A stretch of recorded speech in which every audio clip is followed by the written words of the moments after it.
اللہ بہترین منصوبہ ساز ہے۔ حج کی ایک عجیب داستان۔ یہ شخص گھانا کا رہائشی انتہائی مفلس و بدحال شہر سے دور دراز کسی گاؤں میں رہتا ہے۔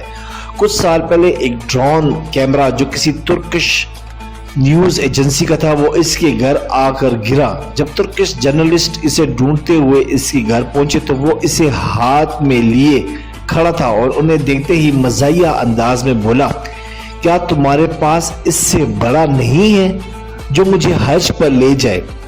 جرنلسٹ نے سوشل میڈیا پر سٹوری لگا دی اور دیکھتے ہی دیکھتے وہ اتنا مقبول ہو گیا کہ ترکش حکومت نے اسے حج پر بھیجنے کا فیصلہ کیا۔ نہ صرف حکومت بلکہ عام شہری اور بزنس کمیونٹی سے تعلق رکھنے والے سب اس کا پتہ پوچھنے لگے کہ اس کی یہ خواہش پوری کریں۔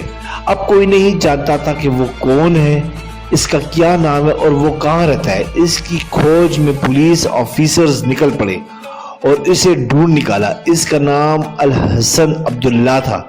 اس کے تمام انتظامات کیے گئے اور ترک حکومت نے اس کے تمام اخراجات اٹھائے اور اس طرح اس کی خواہش پوری ہوئی۔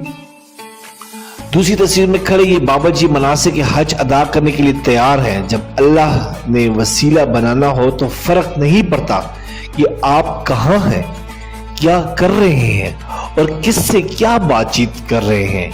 اس کی مدد غیر یقینی طریقے سے پہنچ جاتی ہے۔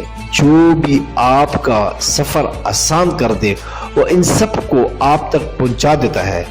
بلاوا آ جائے تو غریبی آڑے نہیں آتی۔